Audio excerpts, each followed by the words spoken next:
నైమిసారణ్యంలో సౌనికాది మహామునులందరితో సూత మహర్షి ఈ విధముగా అన్నాడు. మునిశ్రేష్ఠులారా, స్త్రీలకు సర్వ సౌభాగ్యాలు కలుగజేసే వ్రతము ఒకటి ఉన్నది. దానిని పరమేశ్వరుడు పార్వతీదేవికి తెలియజేశాడు. లోకోపకారం కోసము ఆ వ్రతాన్ని మీకు ఇప్పుడు వివరంగా తెలియజేస్తాను. శ్రద్ధగా వినండి. పూర్వము పరమేశ్వరుడు కైలాసంలో సింహాసనంపై ఆసీనులై ఉండగా ఇంద్రాది దేవతలు, దిక్పాలకులు, నారదాది మహామునీశ్వరులు స్తోత్రం చేస్తూ పరమేశ్వరుని కీర్తిస్తూ ఉన్నారు. ఆ ఆనంద సమయంలో పార్వతీదేవి పరమేశ్వరునితో, నాథ, స్త్రీలు సర్వ సౌభాగ్యాలు పొంది పుత్ర పౌత్రాభివృద్ధితో తరించుటకు తగిన వ్రతము ఒకదాన్ని తెలియజేయవలసిందని అడిగినది. ఆమె మాటలకు పరమేశ్వరుడు ఎంతో సంతోషించి, దేవి, నీవు కోరిన విధంగా స్త్రీలకు సర్వ సౌభాగ్యాలు కలుగజేసే వరలక్ష్మీ వ్రతము అనే ఒక వ్రతము ఉన్నది. శ్రావణ మాసంలో పూర్ణిమకు ముందు వచ్చే శుక్రవారం నాడు ఈ వరలక్ష్మీ వ్రతమును చేయాలి అన్నాడు పరమేశ్వరుడు. అప్పుడు పార్వతీదేవి, స్వామి, ఈ వరలక్ష్మీ వ్రతమును ఆదిదేవతగా ఎవరిని ఆరాధించాలి? వ్రత విధానం కూడా తెలియజేయండి అన్నది. పరమేశ్వరుడు చిరునవ్వు చిందిస్తూ, దేవి, పూర్వము ఈ వ్రతము ఆచరించి ఒక బ్రాహ్మణ స్త్రీ గొప్ప సిరి సంపదలతో అష్ట ఐశ్వర్యాలతో జీవనం సాగించింది. ఆ కథ నీకు వివరంగా చెప్తాను విను అని పరమేశ్వరుడు ఈ విధముగా చెప్పసాగాడు. పూర్వము మగధ దేశంలో కుండిన అనే పట్టణంలో చారుమతి అనే ఒక బ్రాహ్మణ స్త్రీ కలదు. ఆమె గొప్ప పతివ్రత, సుగుణశీలి, భక్తి గౌరవాలు గల యోగిరాలు. ప్రతినిత్యము ప్రాతకాలం నిద్ర నుండి లేవగానే భర్త పాదాలకు నమస్కరించి ఇంటి పనులు అన్నింటినీ పూర్తి చేసి అత్తమామలను సేవిస్తూ అందరి ప్రశంసలు పొంది ఆనందముగా జీవనం సాగిస్తూ ఉండేది.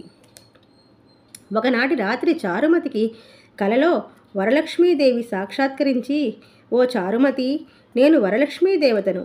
నీ యందు నాకు అనుగ్రహం కలిగింది. నీవు నా వ్రతాన్ని ఆచరింపము. శ్రావణమాసము పూర్ణిమకు ముందు వచ్చే శుక్రవారం నాడు నన్ను భక్తి శ్రద్ధలతో పూజించు. నీవు కోరిన వరాలను, కానుకలను ఇచ్చదను అని చెప్పి అంతర్ధానమైంది. చారుమతి తన స్వప్నమనందే ఎంతో ఆనందంతో భక్తి శ్రద్ధలతో వరలక్ష్మీదేవతను పూజించి నమస్కార ప్రదక్షిణములు చేసి, ముల్లోకాలలో కీర్తించబడే ఓ పుణ్యమూర్తి, స్త్రీల సౌభాగ్యాలను వృద్ధి గావించే విష్ణు వక్షస్థల నివాసిని, ఓ తల్లి, నా పూర్వజన్మ సుకృతం వల్ల నీ దివ్య దర్శన భాగ్యము నాకు కలిగింది. శరణు శరణు అని అనేక విధాల స్తోత్రాలతో పరిపరి విధాల వరలక్ష్మీదేవిని స్తుతించింది. వెంటనే చారుమతి మేల్కొని అదంతా కలగా గుర్తించి తనకు వచ్చిన కలను భర్తకు, అత్తమామలకు తెలియజేసింది. వారు ఎంతో ఆనందించి చారుమతిని వరలక్ష్మీ వ్రతమును భక్తి శ్రద్ధలతో చేసుకోవలసినదిగా వారు తెలియజేశారు. చారుమతి ఇరుగు పొరుగు వారందరూ మరియు బంధువర్గము కూడా ఈ విషయము తెలుసుకొని శ్రావణమాసంలో వరలక్ష్మీ వ్రతం చేయుటకు అందరూ నిర్ణయించుకొని శ్రావణ శుక్రవారం కోసం ఎదురుచూస్తూ ఉన్నారు. ఎదురుచూసే శ్రావణ శుక్రవారం రానే వచ్చింది. ఆనాడు ఇరుగు పొరుగు స్త్రీలు, బంధువులు అందరూ సూర్యోదయానికి ముందుగానే నిద్రలేచి కాలకృత్యాలు తీర్చుకొని స్నాన సంధ్యలు ముగించుకొని నూతన వస్త్రములు కట్టుకొని చారుమతి ఇంటికి చేరుకున్నారు.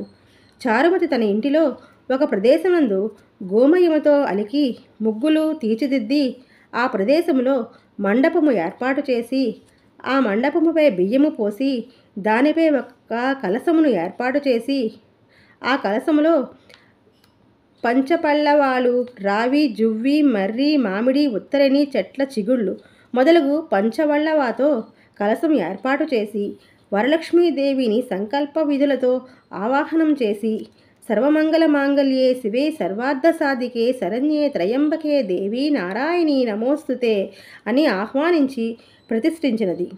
చారుమతితో పాటు మిగతా స్త్రీలు కూడా పద్మాసనే పద్మకరే సర్వలోకైక పూజితే నారాయణి ప్రియే దేవి సుప్రీత భవ సర్వదా అనే శ్లోకాలతో శ్రీ వరలక్ష్మీదేవిని షోడశోపచారాలతో పూజించారు. 9 పోగుల తోరణములను కుడి చేతికి కట్టుకొని తాము తయారు చేసిన పంచభక్ష్య పరమాణములను వరలక్ష్మీదేవికి నివేదించి ప్రదక్షిణ నమస్కారములు చేశారు. మొదట ప్రదక్షిణ చేసిన వెంటనే ఆ స్త్రీలందరికీ కాళ్లకు గల్లు గల్లుమని శబ్దముతో కాళ్లకు గజ్జల ఆభరణములు ప్రసాదించబడినవి.